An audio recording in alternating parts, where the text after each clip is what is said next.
Shalom, selamat berjumpa.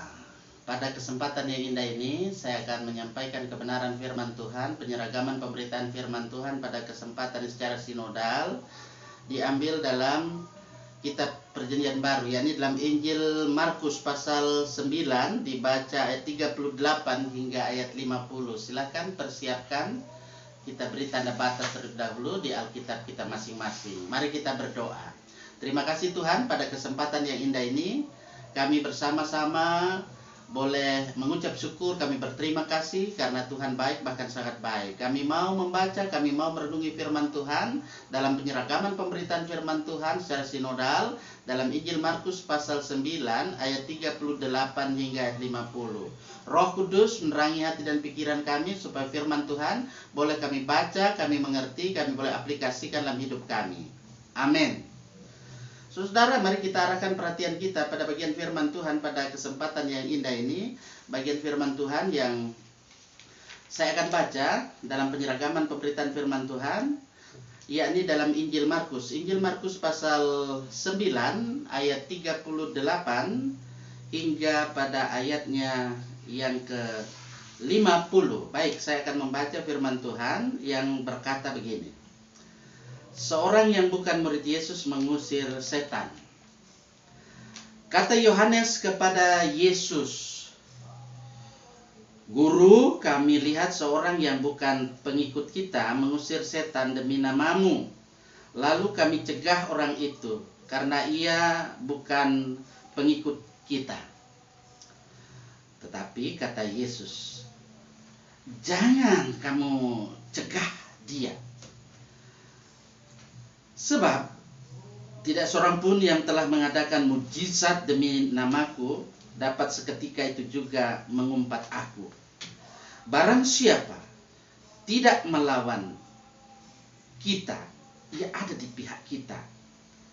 Aku berkata kepadamu, sesungguhnya barang siapa memberi kamu minum secangkir air oleh karena kamu adalah pengikut Kristus, ia tidak akan kehilangan upahnya. Siapa yang menyesatkan orang tentang garam, barang siapa menyesatkan salah satu dari anak-anak kecil yang percaya ini, lebih baik baginya jika sebuah batu kilangan diikatkan pada lehernya, lalu ia dibuang ke dalam laut. Dan jika tanganmu menyesatkan engkau, penggalah, karena lebih baik engkau masuk ke dalam hidup. Saya ulangi, lebih baik engkau masuk ke dalam hidup dengan tangan kudung daripada dengan utuh kedua tanganmu dibuang ke dalam neraka, ke dalam api yang tak terpadamkan. Di tempat itu ulatnya tidak akan mati dan apinya tidak akan padam. Dan jika kakimu menyesatkan engkau, penggalah, karena lebih baik engkau masuk ke dalam hidup dengan timpang daripada dengan utuh kedua kakimu dicampakkan ke dalam neraka. Di tempat itu ulatnya tidak akan mati dan apinya tidak akan padam. Dan jika matamu menyesatkan engkau, cungkilah, karena lebih baik engkau masuk ke dalam kerajaan Allah dengan bermata satu daripada dengan bermata dua dicampakkan ke dalam neraka, di mana ulat-ulat bangkai tidak akan mati dan api tidak padam. Karena setiap orang akan digarami dengan api. Garam memang baik, tetapi jika garam menjadi hambar, dengan apakah kamu mengasinkan? Hendaklah kamu selalu mempunyai garam dalam dirimu dan selalu hidup berdamai yang seorang dengan yang lain. Saudara, itulah bagian firman Tuhan buat kita sekalian. Yang berbahagia adalah kita sekalian yang senantiasa hidup dalam kebenaran firman Tuhan. Kita mau melakukannya itu dalam kehidupan kita setiap hari. Ketika dalam keseharian kita senantiasa mau berjumpa dengan siapapun, dengan etnis apapun, dengan agama apapun, keyakinan apapun. Jadi dalam kehidupan kita senantiasa mau menjalin relasi itu adalah relasi yang benar dengan sesama kita, siapapun dia. Nah, oleh karena itu saudara yang saya kasih dalam kasih Tuhan, dari apa yang saya baca, yang kita dengar tadi, dan saudara juga saya harap juga membacanya, kita memperoleh pelajaran-pelajaran dalam hal bagaimana kita menjadi orang-orang yang mengikut Yesus. Katakanlah murid-muridnya. Dari bagian perikop ini berkata-kata berbagai hal yang tentu tersebar dalam berbagai bentuk dan dalam berbagai relasi hubungan dalam Injil yang ada. Nah, ini memberi kesan bahwa sekalipun semuanya itu adalah asli, original, namun semuanya itu adalah bagaimana di sini kita melihat itu disusun dengan secara apik oleh penginjil Markus, di mana Markus sebagai redakturnya yang ada dari narasi iman yang ada ini. Jikalau kita mencari tema yang menghubungkan semua yang ada ini, kita akan dapat berkata-kata bahwa ada dua kelompok. Kelompok pertama, kalau Bapak Ibu Saudara-saudara memperhatikan itu ada di ayat 38. Ya, ayat 38 sampai ayat 42. Kemudian pengelompokan yang ada ini membicarakan tugas untuk bagaimana saling bermurah hati dan bersabar. Dan ini mau mengingatkan kepada setiap pembacanya supaya milikilah bagaimana kita melaksanakan tugas tanggung jawab dengan baik, supaya ada kemurahan hati, ada kesabaran. Dan kemudian kelompok yang kedua itu dalam ayat 43 sampai ayat 50. Ini berkata-kata tentang perlunya penertiban diri, yaitu tertib diri. Nah, kelompok pertama dia mengatur sikap dari para murid terhadap orang lain, sedangkan kelompok kedua itu mengatur sikap mereka terhadap diri mereka sendiri. Kemudian memang terhadap orang lain mereka harus bermurah hati terhadap mereka, yang tentunya dalam kehidupan dirinya sendiri dia harus tegas. Ya, ketegasan itu penting. Kalau kita perhatikan selanjutnya di ayat 38 itu berbeda dari eksorsisme, ya, pengusiran setan, eksorsis. Dalam Kisah Para Rasul 19 ayat 13 sampai 16, orang yang dijelaskan di sini oleh Yohanes itu bahwa sesungguhnya dia boleh berhasil walaupun caranya memang agak keliru. Ya, 39, jika hidup diberkati dan juga dibebaskan dari kuasa kejahatan, maka pekerjaan seperti itu tidak boleh dirintangi, tidak boleh dilarang itu. Jadi dia silakan dia lakukan itu, asalkan dia tidak mengumpat.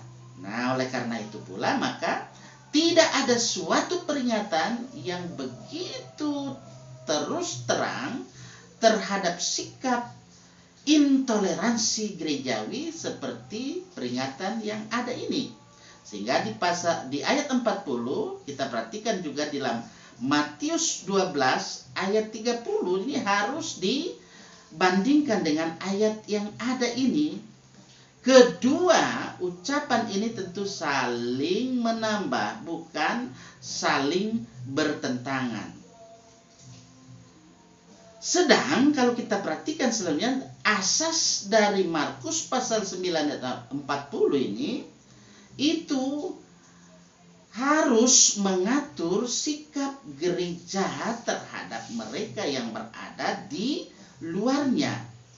Maka asas yang ada dalam Matius 12 ayat 30 itu harus menjadi bagian dalam pemberitaan gereja, baik kepada orang-orang yang di luar maupun kepada orang-orang yang ada di dalamnya. Nah, sikap netral terhadap Kristus itu berarti mengambil keputusan bagaimana menentang Dia. Ayat 41 di situ katakan bahkan pelayanan yang kurang menakyubkan sekalipun itu kita lihat dari pengusiran setan harus mendapat apa yang disebut dengan pahalanya, upahnya, jika motif pelayanan yang ada itu benar. Jadi kalau motif pelayanannya itu benar, yaitu ada upahnya. Di ayat 42 di situ ada juga kembali kita lihat di situ berkata-kata tentang anak-anak kecil, atau di sini disebut bisa dikatakan dalam tanda kutip orang sederhana. Jadi anak-anak kecil itu bisa dikatakan orang sederhana yang percaya. Nah, ini kalau kita lihat kebanyakan dari narasi iman di situ menambahkan dalam tanda kutip kepadaku, huruf besar di situ. Ini hampir pasti adalah larangan dari para murid terhadap orang itu menjadikan dia tersandung, dan inilah yang menyebabkan peringatan keras dari Yesus. Jadi kalau dikatakan kalau orang yang menyesatkan anak-anak kecil, ya itu harus diikatkan pada lehernya satu batu kilangan, yaitu kalau dikatakan di situ batu kilangan. Nah, itu dalam bahasa Yunani disebut dengan miloa atau onikos. Itu satu batu yang cukup besar, ya, onikos itu batu yang cukup besar sehingga membutuhkan tenaga yang kuat. Ya, seekor keledai kalau dia bisa menarik untuk dapat membalikannya. Nah, itu. Saudara, kalau kita lihat di ayat 43 ada kelompok kedua dari ucapan-ucapan yang ada, ini dipakai dengan arti kiasan. Dalam tanda kutip, bila terpaksa, ya kita lakukan perbedaan. Perbedaan yang ada adalah perbedaan rohani untuk menyelamatkan jiwa orang yang ada. Saudara, kalau kita di sini juga menjumpai ada kata neraka, itu ayat 45, ayat 47. Perhatikan di situ. Neraka adalah terjemahan dari bahasa Yunani.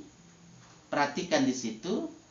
Bahasa Yunani untuk neraka disebut dengan gena. Kata gena, sekali lagi, kata gena itu adalah perubahan huruf yang agak bebas dari kata Ibrani Gehinom,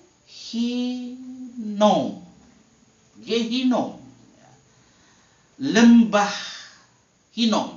Itu suatu jurang yang tidak jauh dari luar Yerusalem, yang pada zaman kuno pernah menjadi tempat pengorbanan manusia.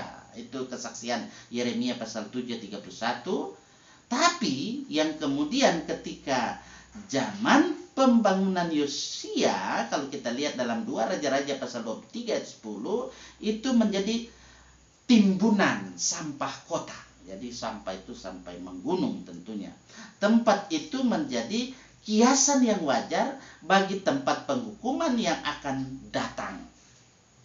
Selanjutnya di ayat 49, ini paling sedikit telah ada 14 atau 15 keterangan yang ada mengemuka di sini di bagian ini.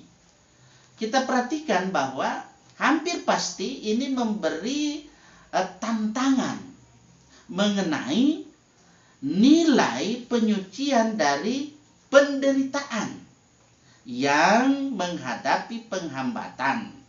Nah, jika demikian, maka apa yang disebutkan, perhatikan di ayat 49 yang ada ini, tidak ada sangkut pautnya dengan api kalau dalam ayat 48. Api dalam ayat 48 itu lebih bersifat merusak daripada menyucikan. Jadi hati-hati. Jadi api neraka itu merusak, itu bukan menyucikan. Nah, setiap orang kalau di sini harus diartikan setiap murid. Jadi setiap orang yang dimaksud di situ adalah setiap murid-murid Yesus. Jadi kalau dalam hal ini saudara suka memfitnah, ya, saudara-saudara suka melakukan ini di medsos, tulisan-tulisan yang tidak betul, nah itu firman Tuhan katakan lebih baik dipotong itu daripada masuk lebih baik masuk ke dalam surga, ke kehidupan dengan tangan buntung, satu tangan daripada begitu juga mata. Lebih baik satu mata daripada dua mata lalu masuk ke dalam neraka. Nah, ini mengingatkan kepada kita supaya dalam kehidupan ini kita waspada, kita hati-hati dalam hal ini. Jangan melakukan tindakan-tindakan yang tentu dilarang oleh ajaran Yesus ini. Yesus mau supaya dalam kehidupan kita, ketika kita masuk ke dalam kerajaan Allah, kita betul-betul dalam penyucian diri. Tidak ada dendam di antara kita, tidak ada fitnah memfitnah, tidak ada tipu menipu. Nah, ini peringatan buat kita yang sebagai murid-murid Yesus, supaya dalam hubungan ini, kaitan dengan ini di ayat 50, nah ini hampir pasti juga bahwa bersifat lisan yang ada, dan tentu tidak secara mendalam di sini, sebab kita lihat di sini garam itu dipakai dalam artinya yang lebih umum, yaitu tentang karunia dari tabiat Kristus. Karunia dari tabiat Kristus adalah bagaimana kita berfungsi. Bagaimana garam itu berfungsi mengawetkan, ya, memberi rasa enak, ya, rasa sedap, ya. Kalau garam itu sudah hambar, apa yang mau bikin dia jadi baik lagi? Tidak ada gunanya selain dibuang, ya, diinjak orang, ya. Kita tidak mau seperti itu, supaya setiap kita yang ada, kita diingatkan di akhir bagian perikop ini supaya kita memiliki garam, bukan dalam arti harfiah, tapi bagaimana dalam kehidupan kita menggarami orang-orang yang di sekeliling kita, supaya mereka boleh menikmati kehidupan dalam kasih karunia Allah di dalam Yesus Kristus, sehingga kita menikmati kehidupan yang kekal. Karena hidup yang kekal itu adalah anugerah Allah, bukan karena prestasi kita atau prestise kita, tetapi anugerah Allah. Makanya kita harus menjawab anugerah Allah itu dengan senantiasa berpikir yang benar, berkata yang benar, bertingkah laku yang benar, berbuatlah yang benar. Tuhan menolong kita. Amin.